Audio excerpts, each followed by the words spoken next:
Many of us watched J.R. Martinez on the 13th season of Dancing with the Stars. He came into our hearts through our devices, through our televisions, and he was a winner in more ways than one. He's an Army veteran, a burn survivor, an actor, a motivational speaker, a New York Times best-selling author, and he has traveled the world speaking with troops at various bases, as well as serving as the keynote speaker for numerous major corporate events, nonprofits, universities, and Fortune 500 companies. JR devotes himself to spreading his message of resilience and optimism, and I am delighted to have him.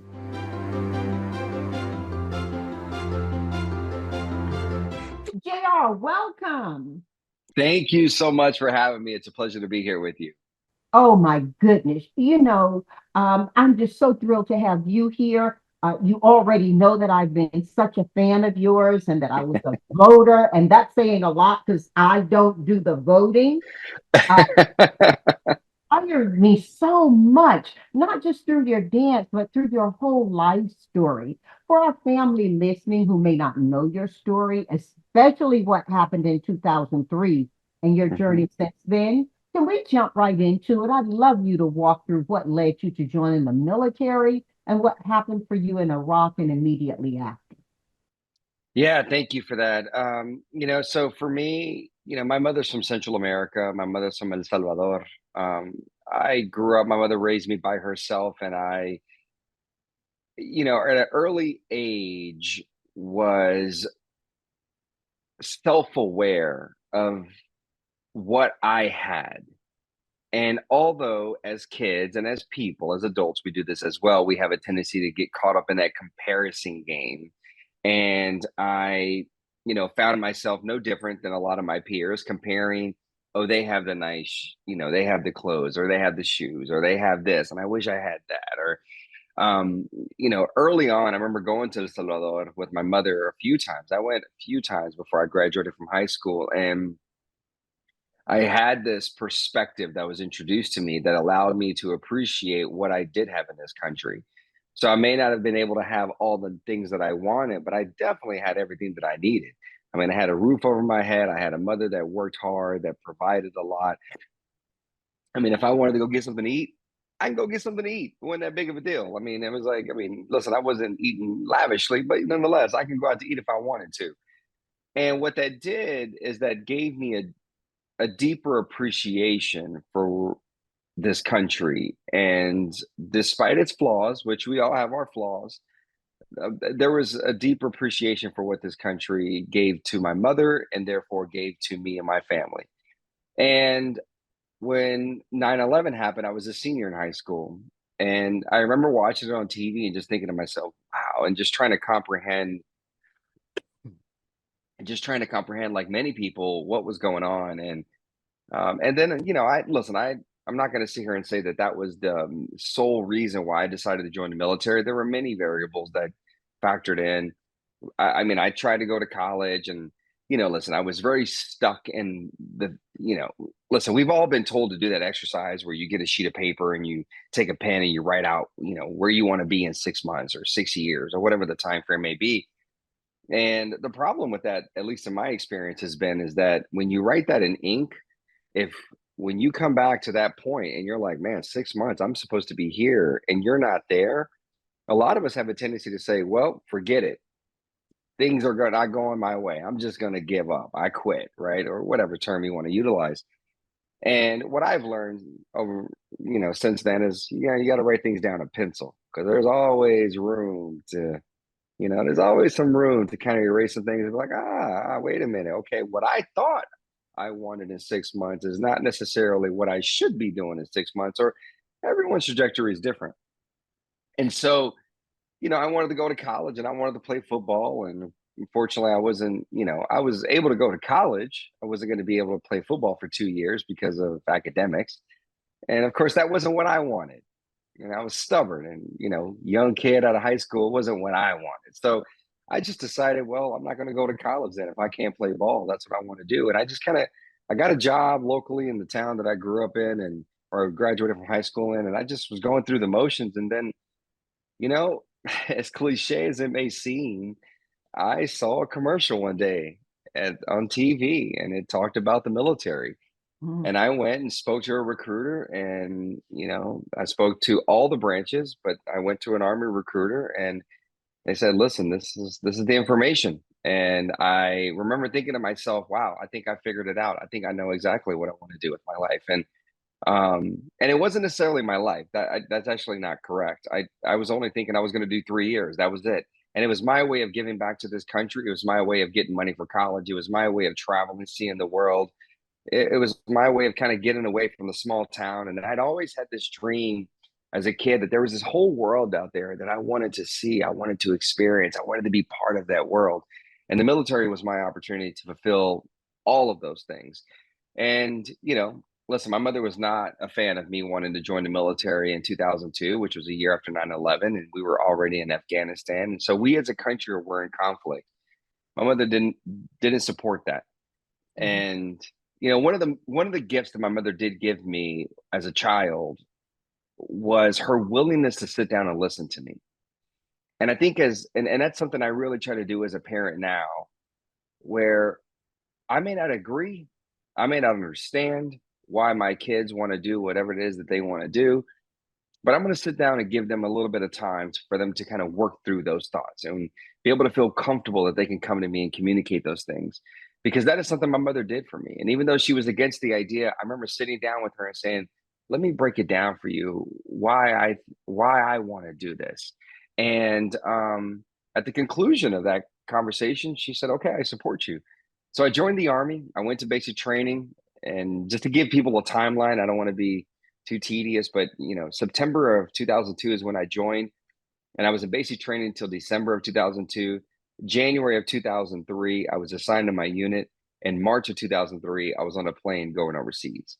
And mhm, on April 5th, 2003, so literally a few days shy of me being in country 1 month, I was driving a Humvee through a city called Karbala with three other service members in the Humvee with me, and we ran over a roadside bomb, and it immediately exploded. The other three troops were thrown out of the vehicle. I was trapped inside.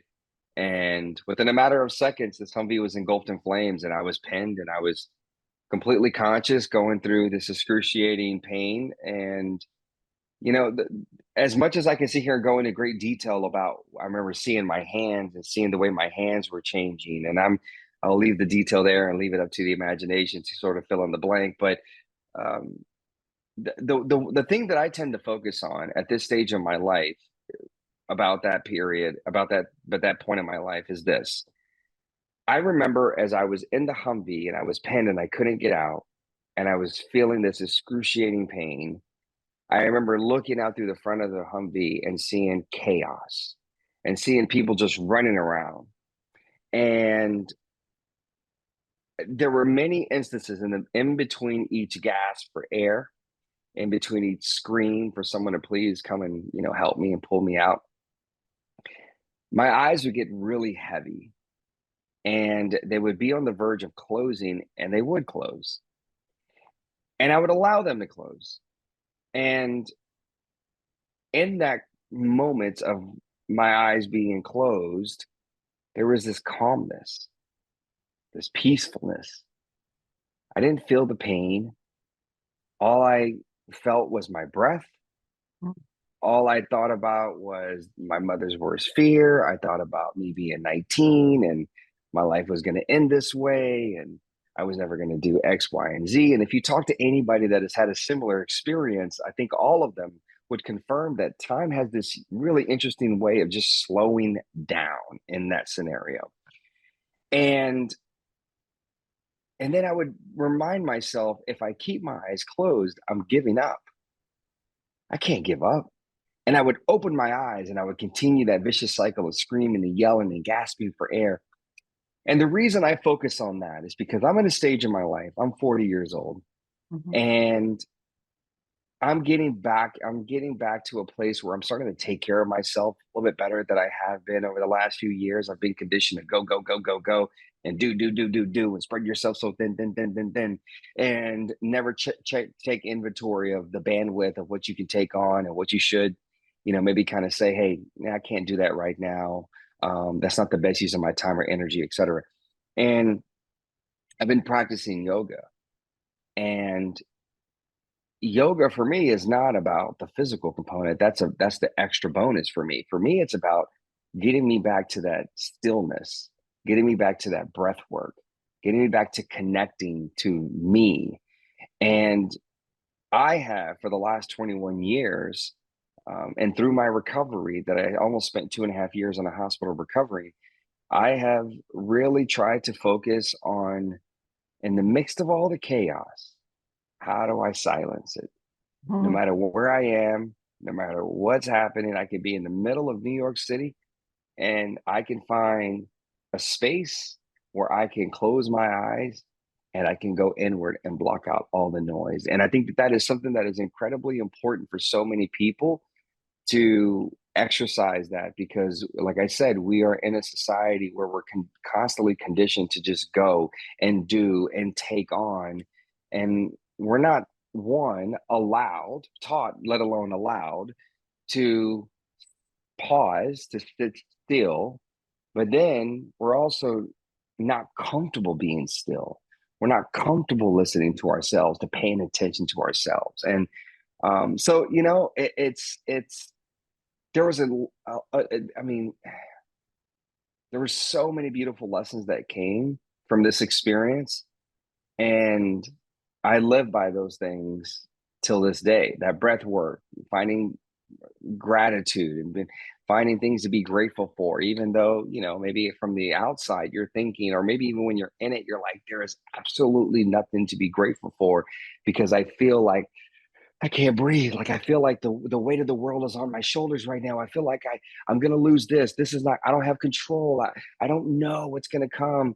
And all those feelings are valid, and you're okay to feel those things. But then you also need to sort of stop and feel, you know, um, other things, and reflect and remind yourself how far you've come. So I mean, listen, I can spend hours just talking about what I've learned from this experience, and how at a certain point in my life, I called it. It was a tragic event, but thank God I'm in a position in my life, and I've done a lot of work, and I've surrounded myself with a lot of great people, where now I can look at the 5th of April of 2003 and actually call it a blessing. Well, the blessing in that, wow. But you consider it a gift. You are a gift to so many of us. I mean, your resilience and courage following your injury while serving in Iraq has touched so many lives, has saved so many lives. How did you find the strength to reach gratitude? How did you find the strength to overcome such adversity and embrace new opportunities, JR? I mean, there are people, and I'm sure you know some of them, perchance love, work, and live with some of them, who face a lot less if we measure tragedy or Right. circumstance and don't find that strength. Was it the tremendousness of it? Was it some individual gift giving you? Was it grit and grind? Combination? How did you find the strength to get to gratitude? So we're in a time in our world where there's constant conversation about data, right? Everyone's trying to gather data, and everyone's doing research to get data to then better understand how to do this and how to do that, how to tweak their business model, how to tweak their product, how to market themselves better, who to market themselves to. There's all this conversation about research and data, and I believe that our lives are literally just one big research project, and we Mhm. are constantly gathering data. And so I have been gathering data for 21 plus years since my injury. I mean, there's so much evidence of that. And so, again, I don't expect a big splash to happen. Not every day is going to be a Dancing with the Stars moment, right? That where it's like this big, incredible platform, millions of people you're exposed to. It's my coming out party in a sense, because prior to me being on the show, even though I was an actor, all my children for 3 years. People still looked at me as a disabled veteran, and they still classified me as a burn victim. And I Mhm. was neither of the two. I'm a veteran and I'm a burn survivor. And so Dancing with the Stars was my opportunity to show the world that I'm so much more. And how did I get to that place though? Listen, I'm incredibly confident. I have so much confidence. Like I mean, listen, I feel like you could put me in a lineup with the grooviest, sexiest, most handsome, whatever term you want to utilize, the people, and I guarantee I would flow right with them. I'd be able to vibe. I'd be able to hold my own, baby. That's how I feel. But how did I get to this point? Well, there's so many of these, moments over the course of my life that just gave me a little bit of life that I Mhm. just paid attention to. And I don't consider things to be coincidences. Listen, I'm a Southern boy through and through. I was born in Louisiana, grew up in Arkansas, graduated high school in Georgia. And in the South, we call, besides saying bless your heart, we call those things God winks. Right. And those are God winks. Those aren't coincidences. Those are directions. Those are signs as we sort of travel on this road of life that is directing us, that is telling us, ooh, slow down here, stop here, hey, go this way, detour. There's all these things that we have to pay attention to. And most of us just kiss this up as like, that's an interesting coincidence. By the fourth, fifth time, come on, man. It's not a coincidence anymore. Life is trying to tell you something. And for some odd reason, because you're too damn stubborn, you're sitting here trying to say, no, no, no, I'm going to go another way. Right. And so, or you're too afraid. That's the other thing as well. So, listen, 6 months after I was injured, well, actually, a couple months into my injury, like I remember I was in this negative space because I had lost my identity. My Mhm. identity of being in the military, being able to serve. I was told I can't stay in the army. I had lost the identity of my appearance, the way I look. For 19 years of my life, I was always called handsome and pretty boy, and had this curly hair and whatever. And that was my identity. And then I looked in the mirror and I had no idea who that individual was. And so Mhm. I fell into this really negative space. And I just wished that I would have just died, because as much as everybody was happy that I was alive, I was thinking to myself, well, I'm never going to truly live. And there's a difference between being alive and actually living. And for me, it really came down one day where my mother and I had a heart to heart. And she said, listen, I don't know why this happened to you. I don't know why this happened, but all I'm asking you to do is try to find that JR that's always has this upbeat attitude, good energy. Try to be that, try to find him. And in that moment, it was my opportunity to truly listen to my mom and say, you know what? Okay, all right, that's what I'm going to do. And so every morning when I woke up, I try to find something to be grateful for. And you would look at me and say, well, man, there probably isn't a lot to be grateful for. But you know what? I woke up certain mornings and my hands, I can have more mobility. I can walk around the hospital a little bit more. I can feed myself a little bit easier. There was progress. And so that kind of carried me. It gave me enough life. And I started to practice that every single day. And it made things, I don't want to say easy because it's not easy, but it made it manageable. And it created enough of a distraction for me not to focus on all the challenges and the hardships. Instead, I was able to focus on the beautiful things. And so that's that. Then 6 months after I was injured, I'm asked to visit a patient. I didn't want to. I was really reluctant to do that, but nonetheless, I finally kind of said, fine, I'll try it. And I went and talked to him, and I realized I was able to sort of change his thought process and his trajectory. And I thought to myself, huh, maybe there's something to that. And so I started visiting patients every single day in between my own appointments, and that it reintroduced me to my purpose and my identity and service. And so there's another example of another moment that in the grand scheme of my bio isn't going to make the bio because it's not sexy enough, it's not shiny enough, but that Mhm. is such a foundational piece to who I am today, is putting myself in uncomfortable spaces, leaning into it and having conversation.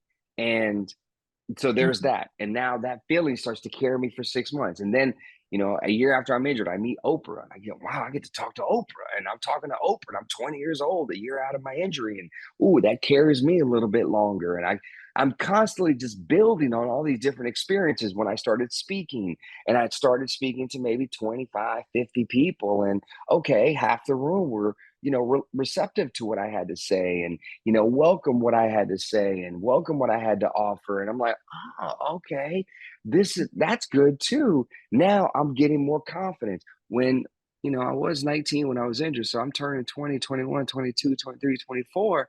And what matters to me is I want to get out in the world and I want to meet somebody. I want to have, I want to be able to date. I want to be able to hug somebody. And all of a sudden I was able to, meet some people, and I started realizing people are gravitating to me, and it had really nothing to do with my appearance. It had everything to do with who I was as a person and how I showed up. And listen, I'm 40. I got two beautiful children. My wife is bomb as hell. Like, I mean, she is a beautiful woman. And I was named as one of the sexiest men alive at one point with People magazine. Like, I mean, the things that I never thought were going to be a reality, but I started to just build on these moments that were happening. And over time, you have enough of those moments you pay attention to, that's a Mhm. puzzle. And now you got a foundation. So when people say you're faced with trauma and adversity or some life altering event, and you say, I got to start all over. What I want people to understand is you're not really starting all over. Maybe the house, what you see from the street, is not there anymore, but the foundation is still there. Now, there may be some foundation that is cracked and you may have to work on that, but you ain't starting over. Nah, there ain't no starting over. You're just rebuilding, and rebuilding something maybe even better than what you previously had. You are just so speaking to my soul, and I'm sure everyone who's listening right now is receiving from this. You talked about collecting data along the way, and data is so important. And oftentimes we don't treat every experience as an opportunity to gather data, oftentimes with that God wink attach that you talked Hmm. about. When you speak to my soul, let me share with you that not many years ago, I had an accident as well. And I was on a flight. We'd all stood up to retrieve our packages from overhead. And the gentleman immediately behind me had one of those old school briefcases with the hard corners, and it Oh smashed no. me here. My face scared small children. Can you relate to what I'm talking about here, right? Yes, 100%. Oh, JR, it just tore me apart. The interesting thing is, we landed in Los Angeles, and I was going to speak at uh, NBC Universal Mm. in an auditorium. And I sent a message to my contact there saying, I'm not going to be able to do it. I look a wreck. I'm being part. And she responded, we have all of these people lined up here for you. Many have flown in. If if there's any way you can get past your immediate emotion, I promise you they're more interested in what you have to say than how you look. And I thought, did you hear pain? I mean, JR, I'm laughing. Did you read my note? And not being able to laugh because it hurt to laugh. It Yeah. hurt to laugh. I love laughing.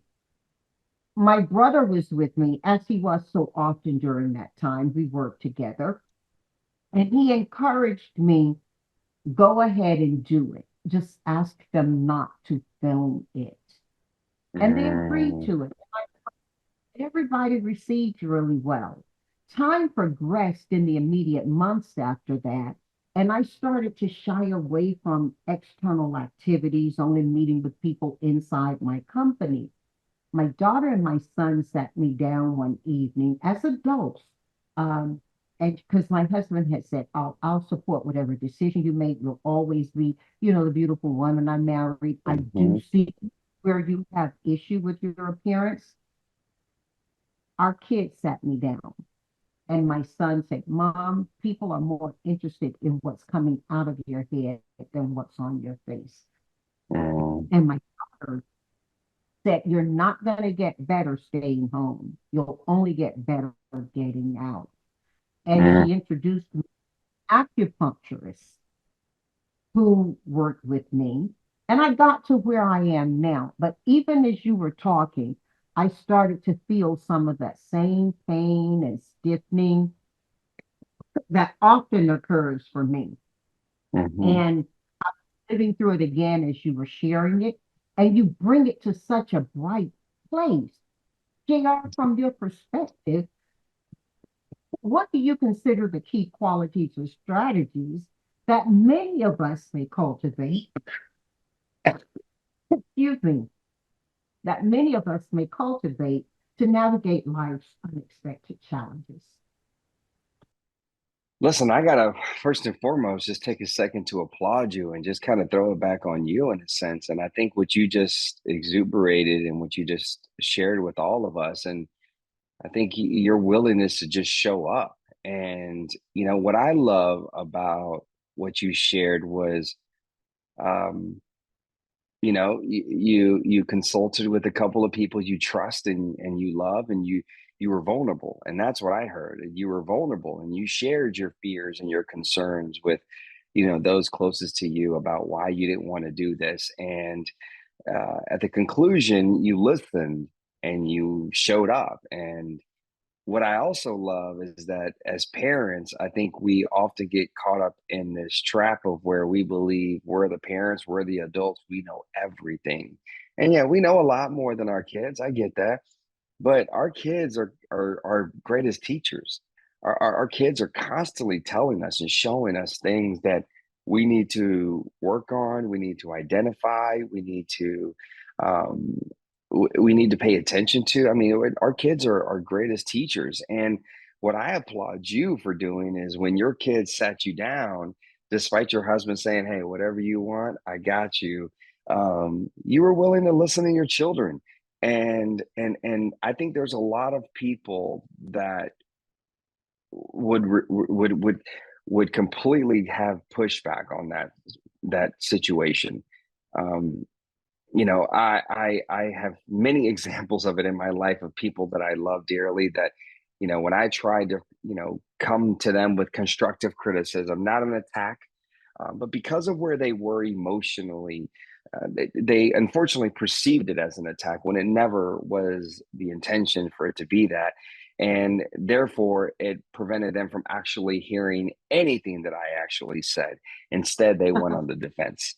And so I think being able to be in a space where you can emotionally be healthy and mature enough to be able to respond in that way, I applaud you 100% for showing up in that way.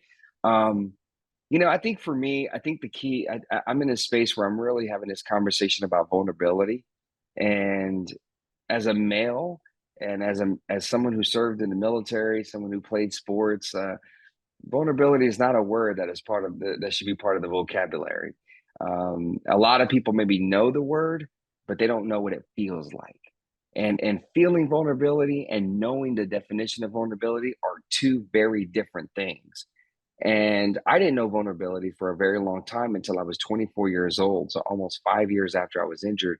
And I was in a really emotionally, I was really in a bad place. I mean, I could tell you that I was angry and I was drinking and I was just lashing out, and I burned a lot of bridges and hurt a lot of people just because I was hurt. I was a hurt person, and unfortunately, I just didn't know how to manage that and direct that energy in the best way possible. But it took my best friend who literally one night I tried to fight him.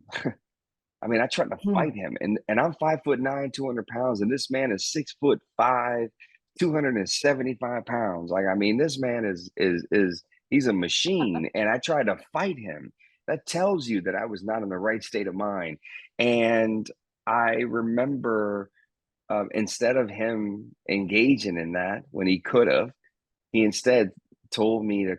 He told me to sit in his car, and he told me to cry. And Hmm. I was like, "What?" And he was like, "You just need to cry." He's like, "You've healed physically, you haven't healed emotionally or mentally. You need to cry." And I was like, "I don't need to Have you cry about anything."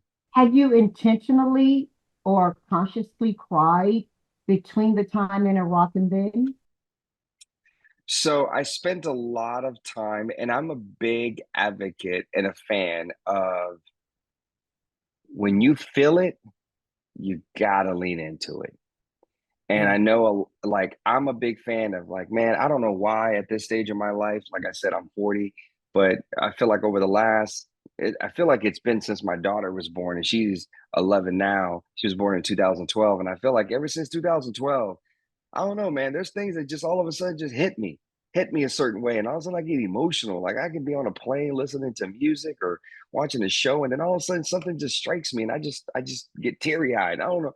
Like I watch a movie, it could be an animated movie with my kids, and I'm like, why am I crying? You know what I mean? Like it just looks so emotional lately. But the thing that I really spend a lot of time, and I'm not afraid of saying this, I'm open and honest. And I think that's the only real way to be able to connect with people. I think if you're able to have humility and if you're able to have vulnerability, I think that is those are great assets of people that are leaders. And I believe everybody is a leader. The most basic, we can have a whole discussion about leadership and really get to the weeds of it. But the basic form of leadership is modeling the way. How do you move Mm. through the spaces that you navigate? How do you respond? Like people are always watching you, paying attention to you, and most of us don't even realize that. And so when we sort of roll our eyes at something, or when we cross our arms, or when we look off into space and we don't want to make eye contact, people are watching. Now all of a sudden, you've now influenced that person that is watching you in this space.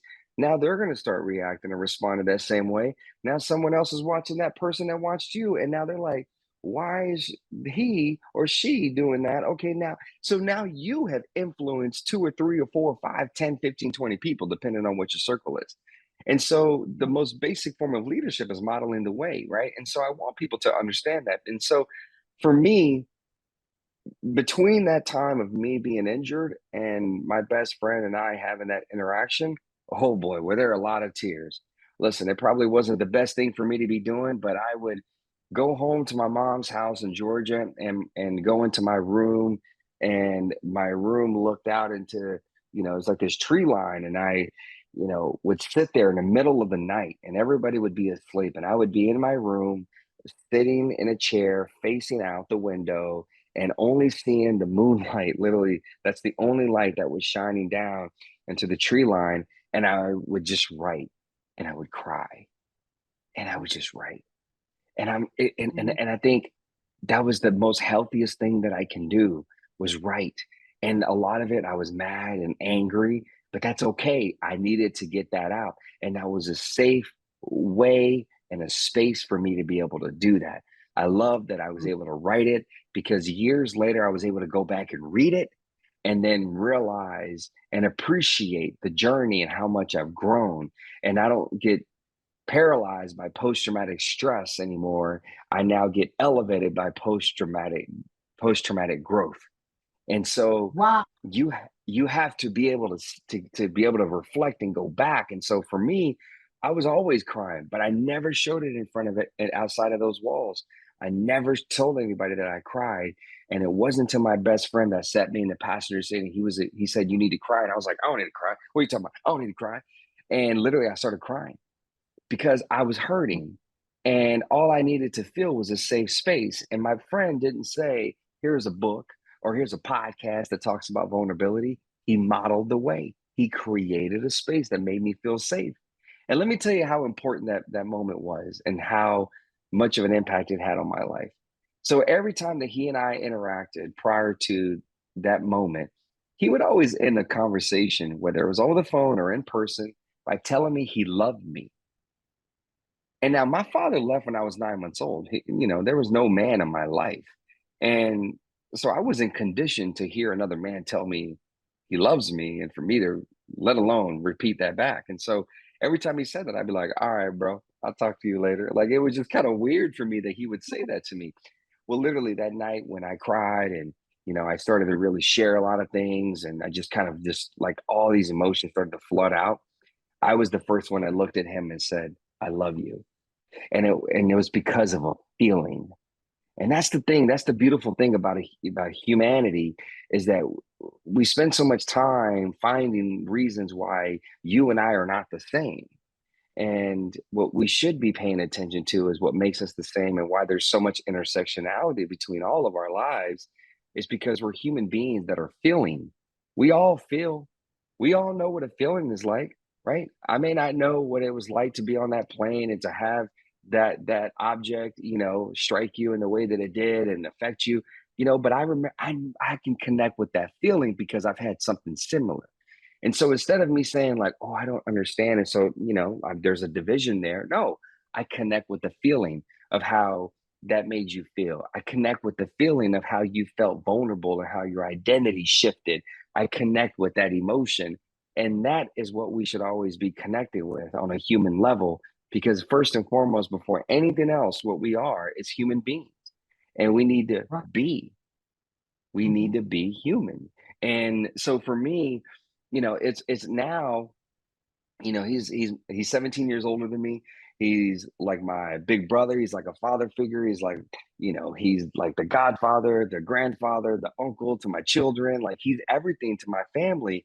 And I'm like, he could call me right now and I can be like, "Hey, what's up, Dan?" And he's like, "Hey, I got a quick question." I'm like, "All right, cool. What's up?" And he's like, "Blah, blah, blah." I'm like, "Cool. All right. Love you too. Bye." Hang up. And he calls Mhm. me right back and he's like, "Oh, I forgot to ask one more thing. What is it?" "All right, this and this and this. All right, love you. Love you too. Bye." And it's just like it's just such like second nature for us now as men to be able to show that. And I have been able to take that gift that he gave me and share it with so many other people in my circle. And I'm going to say everybody, but I'm going to say more specifically men that I've served with in the military that they also weren't conditioned that same way. I got my boys now. We're like, "Hey man, I love you, dog." And he's like, "I love you too, man." And it's such a beautiful space to operate from because it's a place of where we can all just feel like, you know what? That's all we really want. We all want to be seen, we want to be heard, and we want to be loved. And I had to learn, and here's the other thing, talk about love, man. I had to learn. I've always known I was loved, but it came a point in my life when I had to realize who unconditionally loves me. And when I started to realize and sort of pinpoint who unconditionally loves me,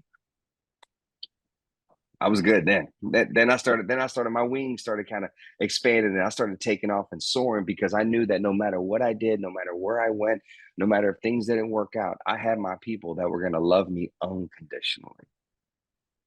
This is so beautiful. I mean, and words are so powerful. We have to be thoughtful how we use them. The word love. I love your shoes. I like your shoes. I love your step when you walk in them. Yes. Uh, and, you talk about being vulnerable and being open to love. What was that process like for writing your book then? Because I'm sure you had to go completely vulnerable. Was it Yes. therapeutic for you? Talk a little bit about that.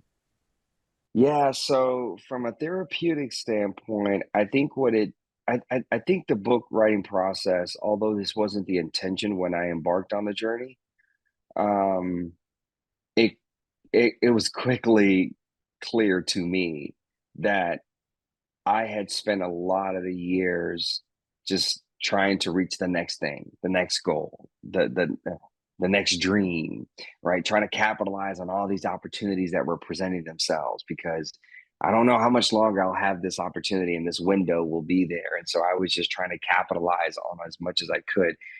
And so the book writing process was 100% an opportunity for me to sit still and really reflect. And there were some things that were brought up that, yeah, that was a little difficult. I mean, those were tough things to relive. I mean, my mother was a victim of domestic abuse, and I witnessed that as a kid. And and I mean, it was the routine of if he and she was with him for a few years, and on any given, weekend when he was sitting there drinking his beers and, something triggered him, he would take it out on my 4'11" mother. And it was routine that when he started to do this, I had to pick up the phone and I had to run to the closet and I had to call 911, tell him our address, tell him what was happening. I was 5 years old doing this. I was 6 years old doing this, 7 years old doing this. And that was tough to relive that. That was tough to remember because, our bodies, our minds, at least our minds, I don't scratch that out, not our bodies, our minds are constantly trying to protect us and forget things. And there's a great book that is titled "The Body Keeps Score," and I'm such a believer in that because our minds may forget a situation or an event, but our bodies hold on to that trauma until you actually, I mean, and it surfaces in certain ways, and it's all different for all of us, right? I mean, hell, somebody calls you and all of a sudden, why do you get that knot in your throat? Why do you get that pit in your stomach? Why do you get like antsy? Why do you start sweating? Why do you start, I can't speak right now? And it's like, because your body's telling you there's something about that that's triggering you and alarming you. And some of those trigger alarms are valid, and some of those are just alarms because the body is like, hey, no, this isn't good. Remember, this isn't good. And you have to tell your body, I'm good. We got this. It's okay. We're all right. Right. We can lean Have into to this. heal it. You Yeah, have to heal it. absolutely. Have to heal it. And once you do that, then you can start telling your body and reprogramming it to not be alarmed. And part of that healing in many ways comes from boundaries. And Mm, boundaries, ooh, what a powerful word. And it's a very difficult thing for us to do because we believe that, oh, boundaries are only to be set with people that are, not in our immediate family, right? And it's like, nah, sometimes those are the people you really need to establish boundaries with. Just saying, like maybe mm, some of those are the people that you got to do. It's easy to do it with other people, colleagues, or somebody, a neighbor. It's easy to do it with those people. But when you have a parent or a spouse or children or a family member that is constantly, that maybe you start to do an inventory in yourself and you're like, why do I feel this? Why does this always happen when I have a conversation or when this person's name pops up on my phone, whether it's a text or a phone call? Maybe you should do some inventory and maybe you should really pay attention to that and maybe boundaries need to be set. So for me, the book writing process, yes, it brought up a lot of that stuff. And but it also, in the same token of where my mother, I remember one time, I called the police and they took him away. And the next day my mother and I were out running errands, and my mother was just smiling like she just won the lotto. I mean, the biggest smile on her face, like everything was perfect. And I remember looking at her and I was just so confused by this. And I remember asking her, why are you smiling so much? Because I know what just happened. And she said something that was confusing at the time, became very profound and poetic in many ways. Um, she said, I smile to invite the blessings. She said, I smile because if there's something that is coming our way that's going to bless us, I'll be able to receive it. If I'm not smiling, I don't receive it. I can't even see it. Now, as I got older, I was like, oh, that's such a beautiful, wow. But then as I got older, I started realizing that's part of my mother's sort of superpower, if you will. She never had the opportunity to really grieve. She didn't have the time, the luxury to be able to sit down and cry and really cry. She didn't have resources where she can go to somebody. She couldn't go to her employer and be like, "Hey, I need a mental health day," right? Like I need a day. No, she didn't have that luxury. Um, for many reasons. For because she was an undocumented immigrant for so long, and then she became a citizen, but then she was still a woman in this society and also a woman that didn't speak English that well, and then she didn't have the financial resources and the freedom, and so she just sort of kind of, that was her way of just trying to survive. That was her mm. survival, You're Southern, and we lean into gospel songs in and out of the church. And hmm I remember being a kid, and throughout my adulthood, I've leaned back into this song. It asks the question in the beginning of the song, why should I be discouraged, right? And then it hmm goes, sing, I sing because I'm happy. I sing because I'm free hmm inside.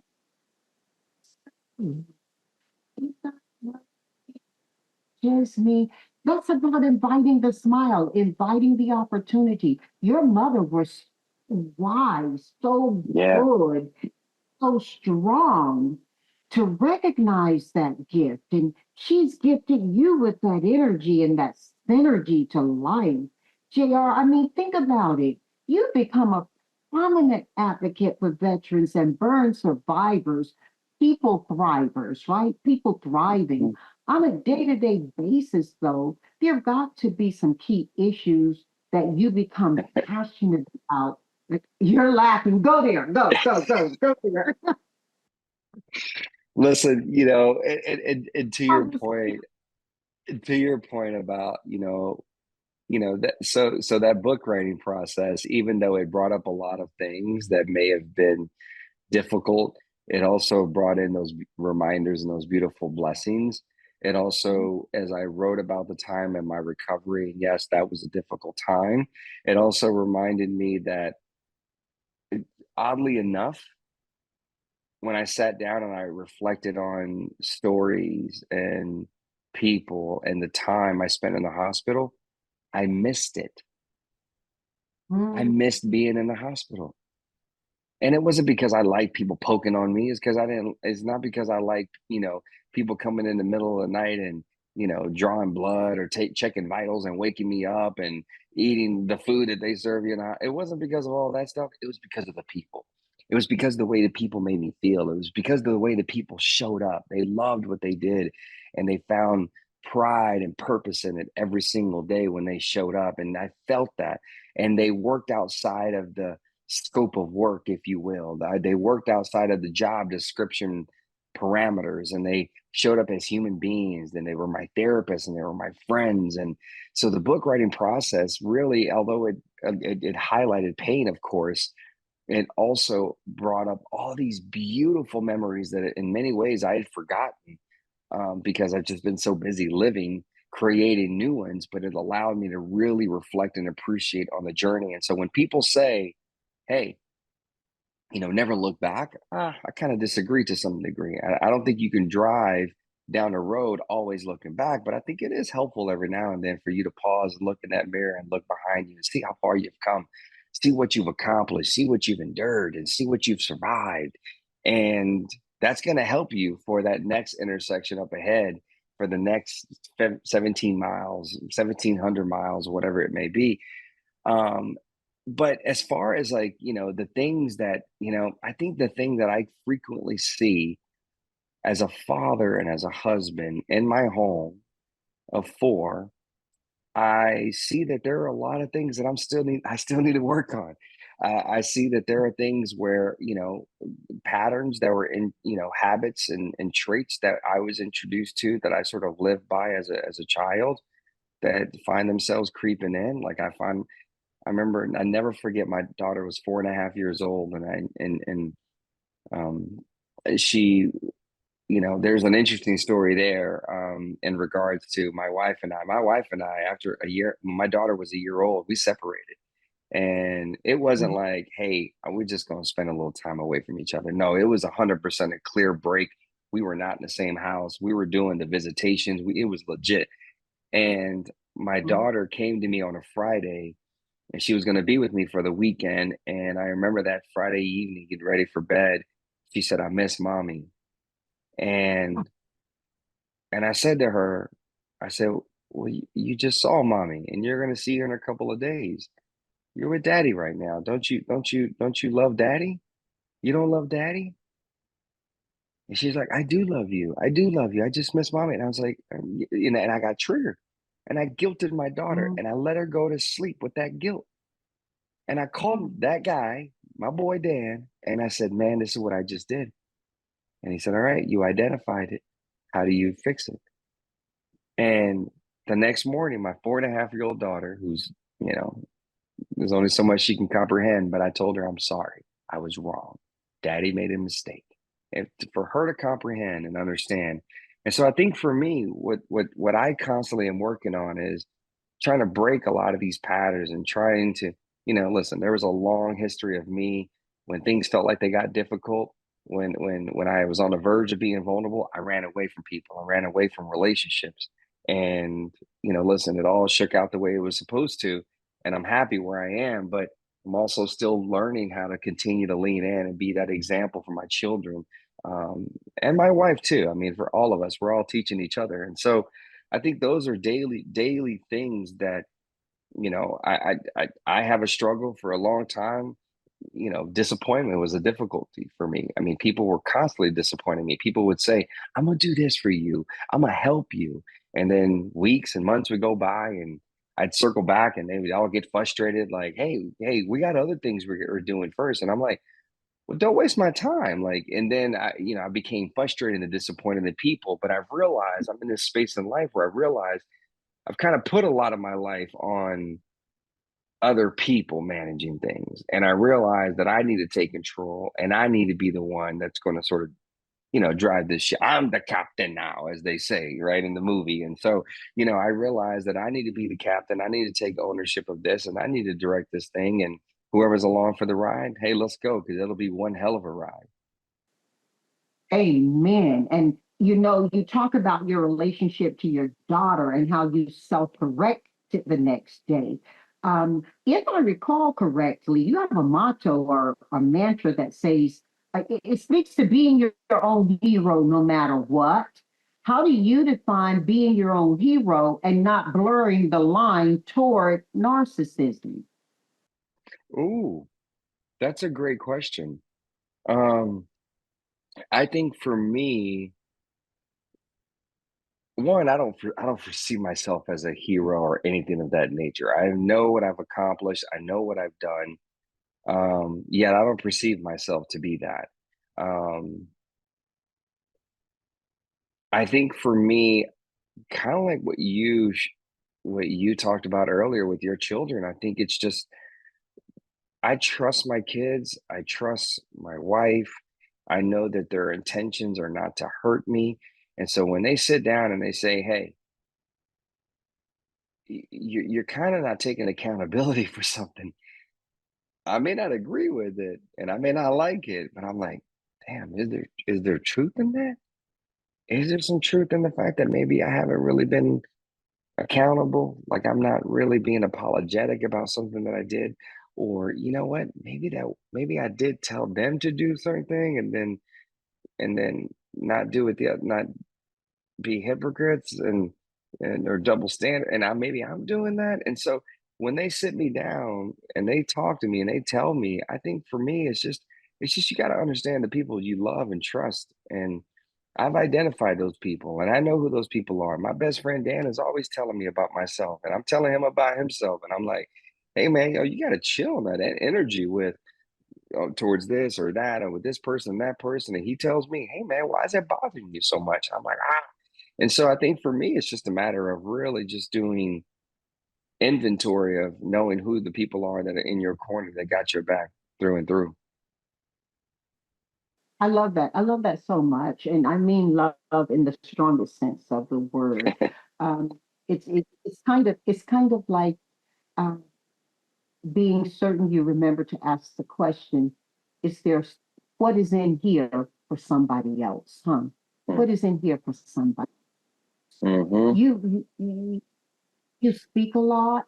You have so much wisdom. JR, what's your advice for young people who may be thinking of joining the military? We're in a point in the world right now where there's a lot of disruption, a lot of disturbance, and a lot of discontinuous. And I remember being younger, you talked about seeing a commercial on TV that inspired you in your own sense to join the Army. I remember a commercial that kind of went, be all that you can be in the army. Army. And I remember it rang back for me as you were talking, right? And I remember that during the time I grew up, which was, all those years ago, our community, the majority, and it was a southern community. I'm sure you know a little bit about my history. I grew up in the deep Mm-hmm. South, pre-civil, and Canola Street divided white from black community, and that was it, with the Yeah. exception of a couple of Jewish families who were not received into the white community as white. JR, I remember that when Vietnam hit, Um, Men en masse from my community went to Vietnam and they were front line. Many Yeah. of them came back boxes. So I thank you deeply for your service. I Thank remember you. my brother telling me the freedom we enjoy is not free in this country. It's at the expense and the price paid by many people. Um, and so so many people since then have joined the military because it was the opportunity, not an opportunity Right. to advance life. There is a lot of stigma there. The I think I heard the top military official of this country state that we have a deficit in women and men joining the military now. Yeah. What is your advice for young people thinking of joining the military? And where do you think the line for encouragement to join the military exists when talking with young people? I know that's a big question. Yeah, no, it's a great question though. And I think the way that we in my opinion, I think the way that we combat the shortage of individuals willing to join the military and serve in the military, I think we have to do a better job of taking care of them when they come home. Now, there are countless stories that have made, the news, that have, graced our social media pages, and of service members not feeling that they've had all the resources, or people haven't responded, or their benefits available to them. I mean, my best friend has a small nonprofit here in Texas, and he's constantly calling me, telling me he interacted with the Vietnam vet.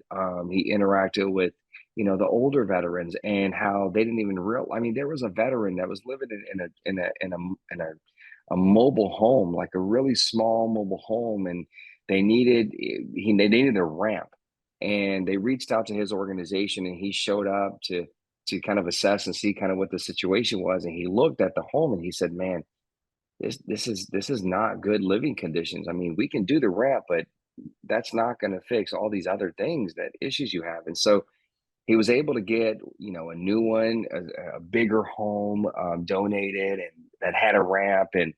And then my best friend was like, "Hey, well, let's talk about your benefits. What benefits do you have?" And they said, "Well, we fought for a long time and we just kind of gave up, and I'm only like 30% rated through the VA." And my best friend started the paperwork for him, and now he's 100% disabled.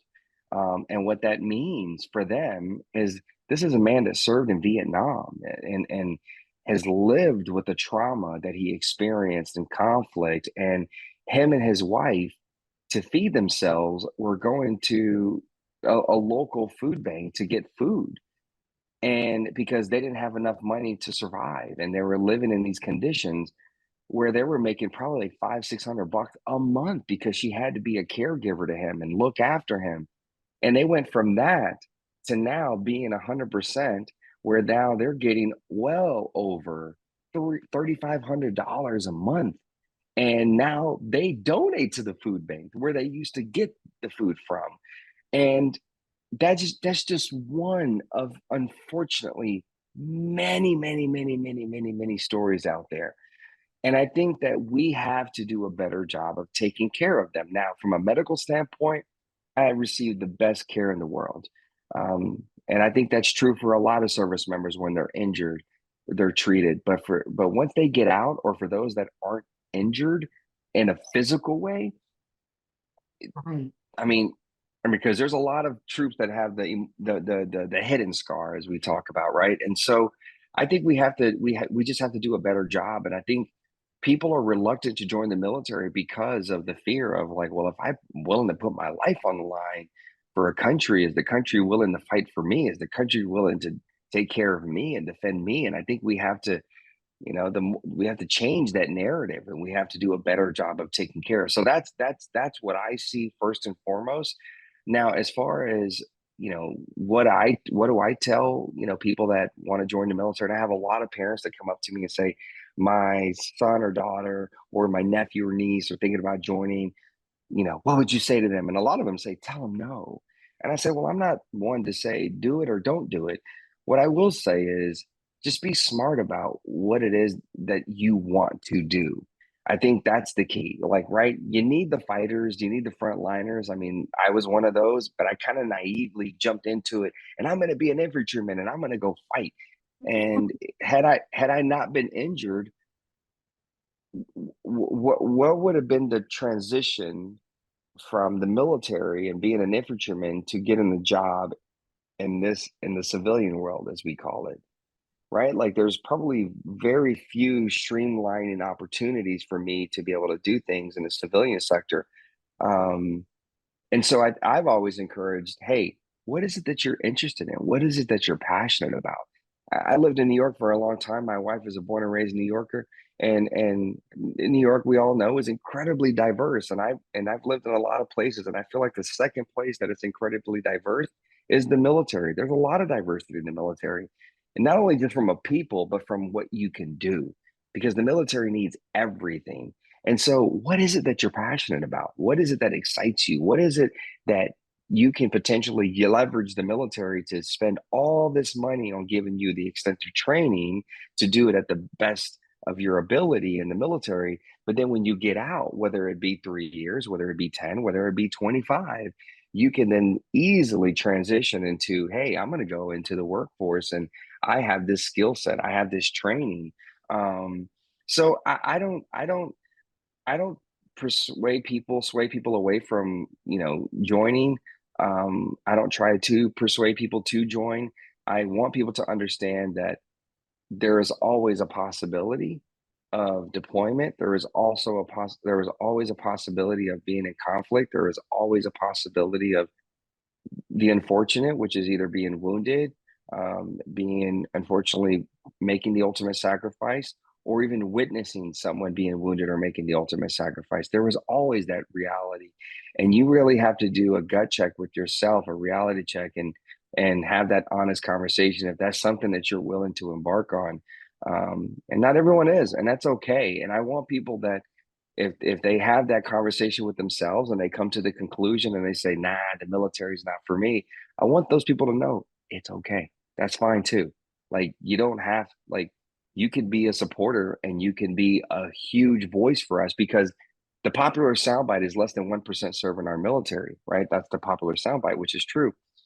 But if you really think about it, like, the people that serve, the family members, the people that work on the bases that are civilians, you may be able to round that up to 5% of our nation's population are either in the military or around it. So that leaves the rest 95% of us that have maybe no connection, no direct day-to-day connection with anybody in the military or the military in general. So what tends to happen is that when elections come around, when certain, advocacy or campaigns to fight for veterans' rights comes around, guess what? A lot of people don't get behind it because it doesn't affect them. And what I want people to understand is that even though you may not decide to serve, or you never served or whatever, that's fine. But then be a supporter, really be an advocate. Help us go from 5% strong of being a voice and trying to scream from the mountaintops that we need help and we need resources, and help us expand to 10%, 25%, 50%, 70% of the nation that is behind our military and our service members and their families, to help them get the things that they earned. Not that forget the word deserve. They earned these things. I mean, this was the agreement. I would do this, you will do that. And until they start consistently doing that for all of us, and really put an emphasis on mental health as well, and taking care of our service members from an emotional and mental standpoint, I think you're going to continue to see that deficit. Well, I pray that we can shift that. I certainly think that an advocate and such a strong supporter and example as you are will help that. And I thank you for your service. In our company, the Act One group, we have many military and military spouses and families who work. As a matter of fact, last year, I don't know if you're familiar with a show called Military Makeover, but we were the featured company. So you may be able to go find our episode, Act One Group, We Work Where You Work. And Oh, wow. the stories that came forward. from members of our own company about opportunities, heroism, touching stories, as you shared, heroisms. It was so filling and so full. It makes me think that while you say, yeah, maybe we can get 70% behind our military, but you know what? The truth is, JR, 100% of us benefit from it. Yeah. So we have to find ways to be better citizens. And I think a And, requirement of citizenship should and I be think, to find, and I think, yes, please. sorry to interject, but I think, to that point, I think when, it's easy for us to look at, the military or first responders or anybody in on a front line position and just kind of, be like, wow, admire them for what they do and sort of say, well, that's them and they deal with that and that's what they do and sort of create a disconnect there. But again, there's a lot of intersectionality between all of our lives. And I think that if we all sat down with a spouse or with a service member and we truly listened and we were truly, asking them, we're so conditioned to say thank you for your service and believe that that's enough. And the reality is half the time people don't know what the hell they're thanking them for. Like we know you went away somewhere, we know you sacrificed something, but we don't know what. And so, what I always Mhm. encourage people to do is instead of just saying thank you for your service, why don't you ask them about their service? Ask them what they did, Yeah. because now you're creating connection. Now you're creating depth. And through that, you're finding intersectionality between your world and between their world. And now you're connected on Yeah. a human level. Yeah, and you know, JR, even if you're not connecting around the idea of war and conflict, there's also peacekeeping, and there's Yep. also natural disaster needs. I mean, think about it. When we have had many natural disasters over these last few years, it's been the military that stepped in and helped Yep. so often. You and I Yep. likely could have a conversation around that. Because I'm in the jobs business, I happen to know that there are many transferable skills that occur through training in the military that put you in a much better position when you exit the military. I just really think we can't do enough justice to the role of the military and of service people in this country who help to defend, yes, also to peacekeep around the world. And I think that's where we should kind of frame this is, around the good and the lives that we have because of the military and the lives that the people in the military live. I Um, 100% agree with that. 100% agree with that. let's roll to something a little more lighthearted. You know, I shared with you how thrilled I was on your win of season 13 of ABC's Dancing with the Stars, which I watched, voted, and rooted for you on. You're the Thank you only so much. person I ever voted for. Okay. Now, you are a favorite for my family. I mean, my mom and my sister, who are passionate Dancing with the Stars fans. My mom transcended several months ago, JR, and Dancing with the Stars was one of the last shows she watched, along with her Jeopardy and Wheel of Fortune. Those were the Oh three my shows that, God. and she complained that that Jeopardy got too easy. She loved she loved Wheel of Fortune, but Dancing with the Stars stayed a favorite of hers. So hands down, you've impacted my family and me, not just through military service, but through the Oh, joy of thank you. dance you brought to life. Everybody, what you said was your goal for competing on Dancing with the Stars, and about your being the grand marshal of the 2012 Rose Parade. Yeah, my goal for going on Dancing with the Stars was to show people that I was so much more than what they thought. And like I said, I had been screaming prior to going on that show in 2011. I'd been screaming from the mountaintops for 8 years that I was so much more, and I had so much more to bring to the table and value to add to society. And all people saw, because they weren't really listening, they were just hearing me. And so, all people saw was, like I said, a disabled veteran. a burn victim, and they just kind of hyper focused on the disabled and the victim word versus kind of seeing other traits and elements that I brought to the table. And so, I wanted to show people that, what, service members, we may be pegged as guys that are stiff, and I'm specifically speaking for the men here, that, we're going to be pegged as stiff and can't move and got no hip action and can't, put ourselves in those 2-inch Latin heels and get down. And I wanted to, yeah, yeah, I wanted to show people we got range, we got personality, we got rhythm, we got musicality, like there's that we got all those things. And listen, I just wanted to go on that show and just have fun and just be me and connect with people. And I always jokingly talk about how, I was able to beat a Kardashian and how difficult that was, just because the Kardashian machine and how many people they have that root for them and follow them. But yet, I was able to penetrate homes like yours and your mother's, which, God rest her soul, and just, was able to reach people and connect with people on a human level. I think people resonated with that. They loved to see that I was somebody that was just completely surprised that every week people were showing up to vote for me and to keep me around another week. And they loved to see that I was just really embracing and enjoying the moment. And I had a blast. I mean, you know, in that ballroom where they shoot the show, and in that studio, I should say, they could fit about 700 people in inside. And what I started realizing is on show days there was a long line when you came into the set, into the lot. There was a long line of people waiting to get into the show. And I didn't need hair or makeup. Like, what was I going to do? So I was just sitting there, even though I had a hair and makeup call time. Like, I didn't need. I was just sitting there. So what I started doing is well, first time I went out there by myself, and I was like, I'm just gonna go say hi to people. I'm just going to say hello and just meet people, maybe take a couple photos.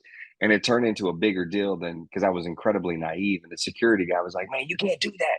Like, you go out there, you got to come get us. And so it became a thing where every week security rolled up and it said, hey, you ready to go out? And I'm like, yeah, we'd go out and see people. And for 90 seconds when I performed, I was just telling a story. And whatever that story was for that style of dance, I was just telling a story. Karina and we just told a story. And that's what I love to do, was just tell stories. And so I just had fun in that. And so for me, um, I think that was the objective of going on that show, the goal. And then, of course, listen, when I agreed to be the grand marshal for the Rose Parade, I had no idea what I was getting myself into. I'm a football guy. I love sports. I love football. And I just agreed to do it because I wanted to go to the Rose Bowl. And that was Mhm. it. And I remember when I showed up in Pasadena, California, to the house where, that's their headquarters. And I showed up there because we were going to make the announcement, and they took me into a room and they showed me all the past grand marshals, and they had all these photos up on the wall. That was when it really hit me. And I was like, oh, this is a big deal. This isn't just about a football game. Like, the honor it is to be the grand marshal for this parade. I'm looking at past politician. I'm looking at past public figures, entertainers. I'm looking at, philosophers. I'm looking at all these, incredible people. And I'm like, now my picture's up there on that wall. It was something I couldn't believe it. And it was one of the most memorable, exciting, beautiful experiences of my life, to be able to have that experience. And I haven't been back since I was the grand marshal, and I got to make sure I get myself back, because it is, if you can ever make yourself out to Pasadena, for those watching, for to experience it in person, it is a beautiful thing, to see sort of a clash of all these beautiful cultures, and just the creativeness come together. JR, you are a memorable, exciting, and beautiful human being. Your Thank journey, you, love. as you say, your story embodies resilience and hope and perseverance and joy and winning. Is there anything else you want to share with us before we go 4 for 4? No, listen, I think you and I have unpacked a lot. I think we've covered a lot of ground. And I think The only thing that I would encourage everyone to do is I think there's a lot of times that you're listening to this while you're on the move and trying to do this and do that, or you're watching while you're still trying to do this and do that. And so I would just encourage people to, maybe kind of come back to this episode, re-listen to some things. And, I love using this metaphor where I always talk about, let's say you're going to lunch with some friends and you got 20 bucks in your pocket and you come across a penny on the sidewalk. Well, you don't need to pick up that penny because you got 20 bucks in your pocket and you step right over it and you get to lunch and you decide I'm going to add this and I'm going to add that. And before you know it, they ring you up and they tell you that'll be $20.01. And now you're looking for that penny, but you go back to pick it up and it's gone. Someone else picked it up.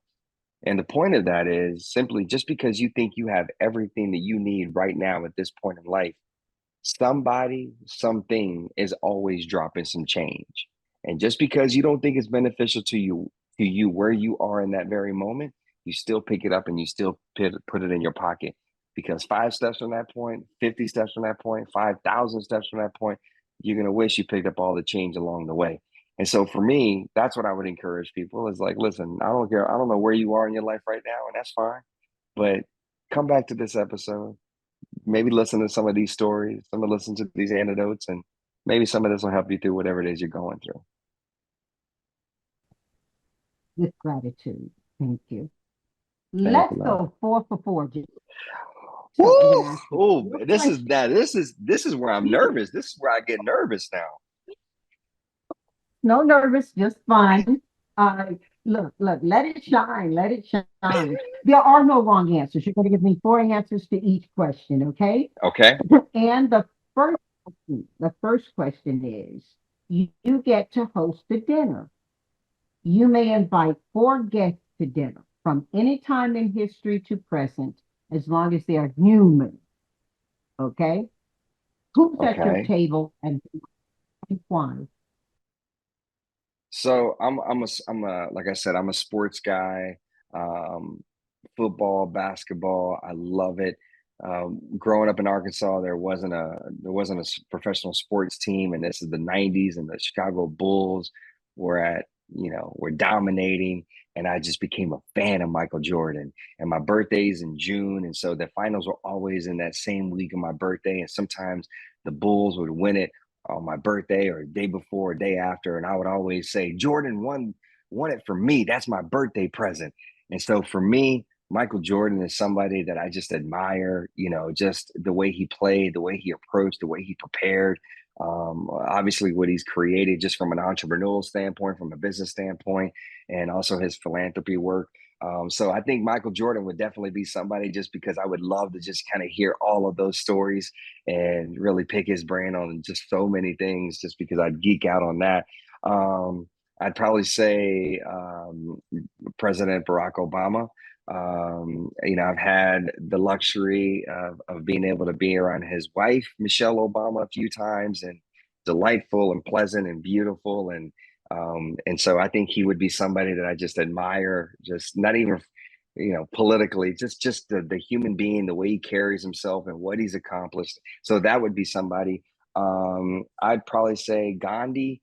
I think, just from just those like, just there's so much wisdom and philosophical things that are being thrown out. And I'd probably say Maya Angelou. Like, she's somebody that I love her work. I love her. There's constantly quotes that I'm, repeating back to people and just admire all the work she did. And so those are the 4 people that I think we'd be able to have a good time. And Obama plays ball too, so he'd be able to cut up with me and Jordan. And then I think all of us would be able to just sit back and listen to Maya and just let her like just kind of tell these stories the way she did. And so I think that would be a pretty entertaining table for me. It's a fantastic table for you. The truth is, I think each of them would enjoy each other so much as well. So Yeah. that's a great thing. Hey, okay, let's go 2 for 4, JR. All right. Um, what 4 pieces of music or or musicians are you listening to right now, and why? Ooh. So I love me some Otis Redding. Um, Oh, I love me some Otis Redding, man. Like I am an Otis Redding. I love him, man, and it's just sad that his life was cut short. But you think about all the pieces of just magic he created in a short amount of time. It's a beautiful thing, and so I just love. He just puts me in a space, man. Like I just love vibing with him. So my 11-year-old daughter, I pop it in, and she's like, "Oh no," and I'm like, "No, no, no, just roll with it, girl. Just roll with it. It feels good. Trust me, lean into it." Um, so I'd say Otis Redding. I listen. I grew up loving hip hop, but but a lot of it is like can't really be playing around the kids, and so I've kind of pivoted a little bit to where like I've kind of discovered in the last few years this Christian hip hop, like, and I love this Christian uh-huh. hip hop thing. And they vibe, they get Yeah. me hyped up too. And I can play it loud with the kids and I can actually get behind it because I'm like, oh, yeah, here we go. So Lecrae is somebody that I listen to a lot. KB is somebody that I listen to a lot. I'm trying to think of somebody else. I go through these phases where there's different people that just kind of put me into different zones. And I listen to, listen, the one thing about me, as I said, I'm Hispanic. My father's Mexican, my mother's Salvadorian, but I grew up with a lot of Mexicans. Um, and so I love to go back to my roots and I listen to, you may not know any of these groups, but like Gabriel, who was like a big, artist and a big figure for the Latino community, but also like Los Tucanes de Tijuana, anything, Banda Recoda, anything that takes me back to sort of my roots and my culture. I love that stuff. JR, don't count me short. My family is fully diverse. My nieces have a Mexican father. My son has a Guatemalan wife. Oh, My you get it. family is, You get it. You get it. You yes, 100% get yes. it then. So you understand. So like, I mean, I'm always like sitting here like I used Beyond to that, though, sing. even beyond that, the music is so, even beyond that, the music is so contagious. I mean, imagine what the human being has done with seven notes, you know? Fantastic. Yep. Yep. And I love it, I'm man. And like, I remember there was a band called Los Rehenes, and they would sing these love songs. And my mom, the guy that she was dating when I was young, he used to play the piano, and he would sit there in the house and he had a cigarette in his mouth, and he needed to dump those ashes, and somehow I don't know how people do that with a cigarette, and the ashes are like hanging like this, but they don't fall off that cigarette, and they're just hanging on. And I would come, and he was probably the closest thing to a father figure that I ever had. And I'd come over, I'd take the cigarette, dump the ashes, and put it back in his mouth. And I'd sit next to him at the piano, and he would play these Spanish songs and sing, and I would sing because my first language was Spanish, and I didn't learn English till I started school, even though I was born in the States. And so I used to go with him to this local bar where there'd probably be like 10 people there, and he'd play, and I'd sing Spanish love songs. I was like 6 years old singing Spanish love songs, talk about heartache and love and all these beautiful things, man. wonderful, wonderful. Oh my goodness. Okay, so now we're going three for four. All right. What four books do you recommend our family read and why? Um, And yours as well. although yeah. we will be, although we are sharing yours. Oh, well, thank you. I would say the five love languages. I think that is an important book. And even though one, when you hear that, you think if you haven't read the book or have heard of the book, you may think, oh, that is that to for my spouse. And I'm like, no, I think it's important to understand the different love languages for people. I think it'll help you be able to understand people differently, be able to connect with them differently. I think that I think personally, I've used that stuff to understand what my wife's love languages are. I've used that to understand what my daughter's love language is. I already know what my son's love languages are, like my best friend, people I come in contact with. So I think that to me, it's good to be able to kind of get a little insight into what maybe are the factors that motivate people, and then you can sort of meet them where they are. I read a book. I read a book a few years ago. I've man haven't read it in a long time, but it was a book that I would actually pick up probably every 3 to 4 years, and it's The Alchemist. Mhm. The Alchemist is such an incredible book, and it was one of those books where I found myself, if I read it now, I would get something, and it's kind of like that change, where then I would read it in a few months or a few years, and I'd pick up something completely different. And so it all depended on where you were in life. And also a book that I love is called The Shack, and the author is William Young. Yeah, William Young. And yeah, and it was such a beautiful story, and I don't want to give too much away, but I think it's one of those stories that I think can relate, all of us can relate to. And then last but not least, gosh, there's so many good books, but last but not least, I'd probably say The Four Agreements. Um, I Mhm. think The Four Agreements is just a good, quick, easy read, but it hits you. It hits you. It drives a point home. So I think those would be my four. Those would be my four. I'm in the I recently finished The Body Keeps Score, which I said is a great book. I mean, if I turned my camera around, you would see a wall full of books, and I haven't spent a lot of time reading over the last few years, but that's one of the things I'm trying to get back to doing is getting back to reading and just kind of soaking up all that knowledge that's out there. That's the thing I love is, books. And um, even though I buy so many digitally, when one really hits it for me and I love it, I give homage to the author and I buy it in print. I understand that's really important in the Yeah. measurement of their success. I give it to them. So my library is finished with walls of books, but they're books that I've actually read. And I go to Yeah. so many houses, and the books are beautiful and they're placed well. And I'm thinking, if I open it up, do I see marks in it? Do I see, I Right. scribble in my book.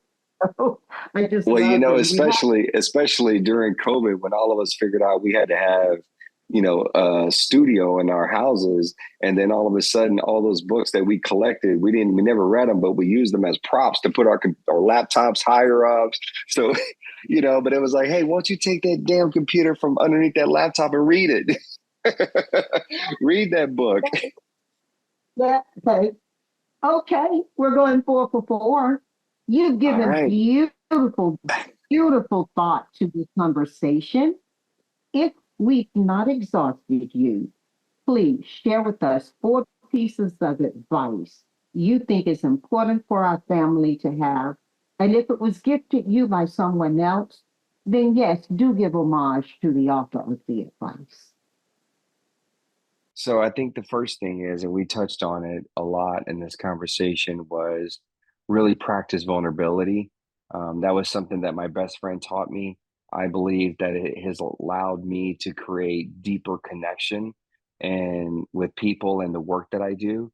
And so I think practicing vulnerability, and it doesn't have to be on the scale of you're talking on a podcast with a lot of people watching. It can be literally with you and someone in your life. It can be one person, it can be a parent, it can be a partner, it could be a best friend, it could be a colleague. I mean, it could even be your kid. I mean, hell, I talk to my 2.5-year-old right now. He don't know what I'm saying half the time, but I talk to him, and but it's kind of my way of kind of working through things. Um, so I feel like that's important, because I think that all that's going to do is just allow us to be able to let our guard down and allow ourselves to really heal through and through. Um, I think, man, I think you really have to bench. Um, hmm, 4 things. I think you Mhm. have to be a lifelong learner. You have to commit to that. You may have had a goal to reach this point in your life to make this dream become a reality, and maybe you've reached it, and that's fantastic. But it's not done. It's not done. You're not done. You still are learning. You're still are challenging. I mean, with innovation of technology, and now that being in everything that we do, I think that's important to be able to, to always be a lifelong learner and commit to that work. And so I think that is important. And I say patience. I say be patient. I think we get caught up in like we need to have things now, and everything in life is about timing. Everything in life is about timing. And I had a conversation with my daughter recently about timing, and she was like, "Oh, this is not happening," and I was like, "Yeah, but everything in life has its time, and there's a reason why it's not happening right now. Either we couldn't fully embrace it and appreciate it, maybe we couldn't fully show up for it." Maybe the opportunity was going to pull us away from other great things that we should be working on right now. It doesn't mean that it's never going to happen. It doesn't mean that it's done. But timing is everything. And so just practice patience. And oh, listen, there's two that I'm really struggling with. You know, I'm gonna have to probably ask for a mulligan here and see if I can get another one in there. But I'm gonna say the importance of practicing finding gratitude. Finding gratitude. I think if you can find gratitude in a lot of things, whatever you're going through in life, I think those are important things. And last but not least, I know it's five, is find a way to just laugh. Just laugh. Just have fun. Just laugh at yourself. Laugh at things that happen. Just it is what it is. You're okay. You're fine. You'll make it out of this. You know, and just find ways to laugh through life, because there's so many things to enjoy and to, just to be able to just have a sense of humor about. And I think my sense of humor has carried me in so many ways and has allowed me to just connect with people on a deeper level. JR, this has been an incredible conversation. Not only have you caught our hearts, you've caught so much of what we really needed. So, from my heart to your home, thank you.